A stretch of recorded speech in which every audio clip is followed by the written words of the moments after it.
My husband and I don't want kids. My mother-in-law is big into family in the traditional sense. She has been pushy with us about having kids since we got married. Literally the week after we got engaged, she started asking. My husband has always changed the subject, and has even told her that it's really none of her business. Every time we see her, she asks. Everything we do is built around the idea of us having kids. 3 years into our marriage, my husband said we might not even have kids and mother-in-law would not hear it. At year 4, husband had a vasectomy and I had a tubal. So this weekend we were all at their home enjoying some barbecue and drinks and everything. When I get up to grab a beer, my mother-in-law asks me if maybe I should drink water instead, because wink wink nudge nudge. You never know. I was annoyed by this and said, there's really no chance. MIL, all wide grin, said, oh come on. It's time for you two to finally get serious. Put down the beer and tell us when we can finally expect you two to finally make your family official. I said we've been official for about 5 years now, MIL, and drink the beer. Husband laughs with me. Mother-in-law gets more annoyed and says, you won't be real, last names, until you bless us with babies. Husband repeated. After about 15 minutes of the usual comments, I finally snapped and said, husband got snipped. I had my tubes tied. We're not having kids. You need to stop bringing it up. Period. Well, I thought I started WWII. She started crying and stormed off. Family looked at us with disgust and stormed off to comfort her. We left. Party kinda ended. The social media bullshit started shortly after. Vague posts, links about how motherhood is a woman's greatest calling, listicles about how unhappy childless women are, etc. Some meme about how I guess I wasn't a good enough mother and won't be graduating to grandmother. It's obnoxious to the point that I just muted all of them. My mother-in-law finally called me this morning and told me that she was willing to put this all behind us if husband and I came over, and listened to her reasons that we really need to have kids. I told her no, that we are tired of her pushing this on us, and then she said, you two aren't prepared to be real, last name S. I'd like a refund for what we paid for the wedding. It wasn't that much. It was like $400 for the rehearsal dinner. I hung up on her. When recounting this to my friends, a few of them said that I was the asshole here for dropping it like that. But I don't think she was ever going to drop it if I didn't finally make a serious, direct comment about it. I believe it started when I was around 6 years old. My parents often had friends over in the house. I didn't know they were polyamorous OFC. One day I was outside playing, got hurt, and when I ran inside caught my parents making out with some random guy. They told me they have other adults that they love and it's a completely normal thing. Me being a child just accepted that. They gave up being secretive and their partners would constantly be around, even joining on outings. I remember that on my 10th birthday they invited 3 of their partners, one of who I'd never seen before. And for the rest of the day my parents just withdrew from my party and hung out with them.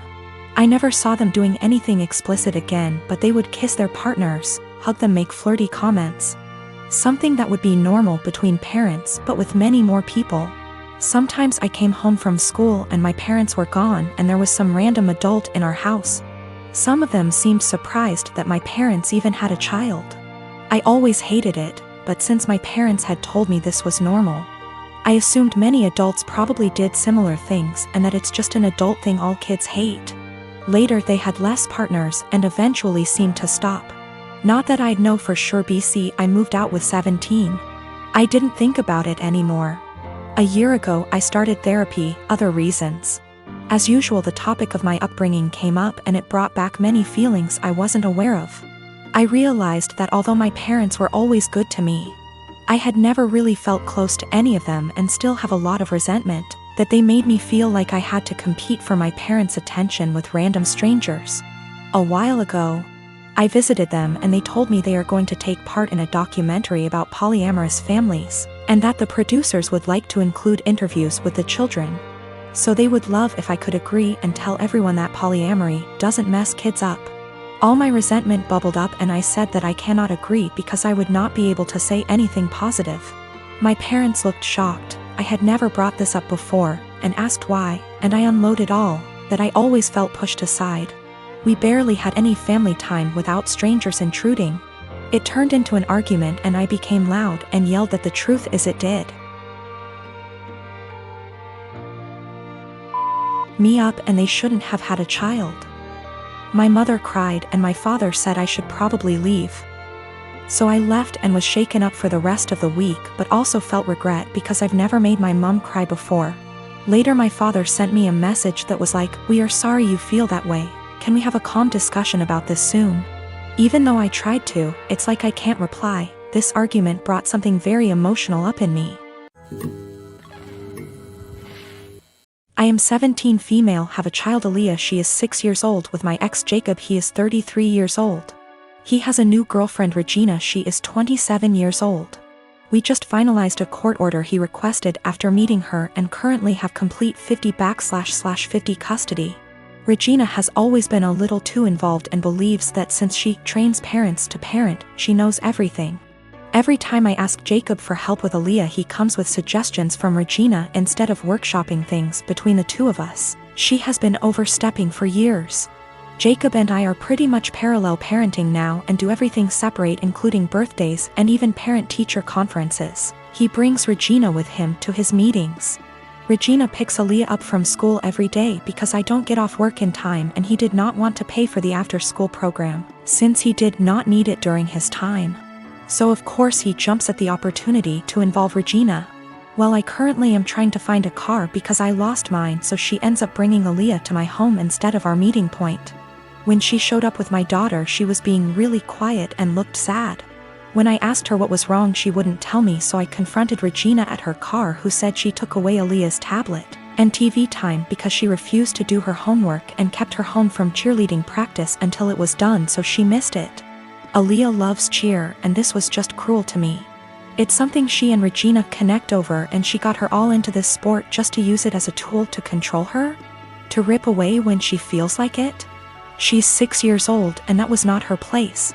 I have told her before she was not allowed to discipline, but she said, if she is going to have Regina in her care, she will have to discipline her, and since she does not yell or hit, she doesn't understand the problem.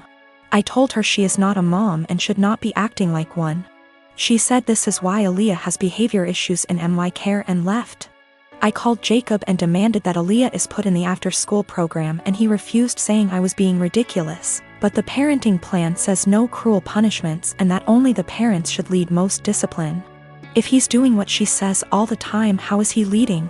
Now she is refusing to bring her to my home, and I have to Uber to the meeting point, which is costing me loads of money. Is this something I could take them back to court about? Edit to add that she keeps her for a couple hours after school until I get off. That's how she had enough time to discipline her. Yes, there is a clause about meeting partners. She's been around a few years, that's not the issue. She's just too involved in parenting and has been for a while. I feel like there are certain boundaries that should be in place and certain things only parents should handle, like discipline and PT conferences, etc. She claims she kept trying to get her to do her work, but she just refused, saying she wanted to play on her tablet instead. She should have called me or her dad when this happened. Cheerleading was Regina's idea. She was a cheerleader and pushed for Aaliyah to join. Aaliyah fell in love with it, and now I feel that Regina is using that to control Aaliyah. Do what I say or no cheer. She's 6. If she kept refusing to do her homework, she should have called me to discuss a consequence. If she's alone with Aaliyah during either parent's time, she needs to discuss with both parents what the course of action should be for discipline. She is not a teacher. She is not a professional we are paying for, therefore guidelines need to be followed. I am a 19 years old female. I have an estranged grandpa, more or less. He's my dad's father, but my dad hardly had a relationship with him.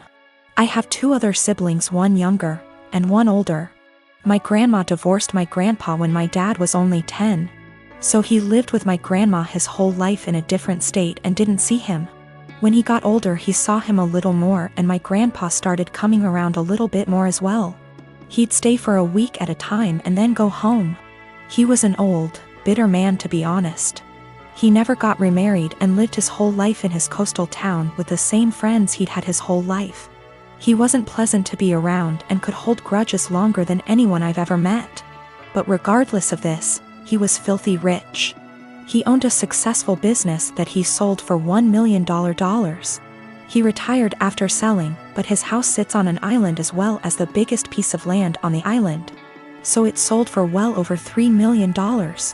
I was never close with my grandpa, but I took after his sister who is in right now, and he adores her. He always told me that he was proud to see me follow in her footsteps. He died a few months ago. Since then, my family has been torn apart. He left everything to me. He essentially liquidated all of his assets, and it ended up being close to $8 million. I was shocked. I didn't and still don't know what to do with the money, but I'm going to save it. My dad and stepmom as well as my siblings are hounding me to split the money with them. I just can't do it. My dad is an alcoholic who never said anything nice about his dad. Despite him being bitter, my grandpa actually bought my dad a $300,000 house. My dad would 100% drink away any money given to him. As far as my siblings, my brother has full financial support from my grandma as he is the favorite and he's very wasteful and ungrateful. He never talks to me and always is very mean to me when he does. My little sister is the only person I've actually considered. She's very young and that's really the only thing stopping me. Her mom is money-oriented and would take the money from her. So I'm waiting until she turns 18 and I offered to pay for her college. But now my family is telling me I'm unfair and the money doesn't belong to me and I'm not deserving of it. That I'm too young and I'll waste it on cars and clothes. I don't agree and now they're all threatening to cut me off and never speak to me. Or even sue me if I don't give them all a chunk of the money. I don't know what to do and I'm buckling under pressure here. I've already had 2 police officers out to my house because my dad is claiming I stole the money from him. Everything was through an attorney. I know I did nothing wrong legally, but morally,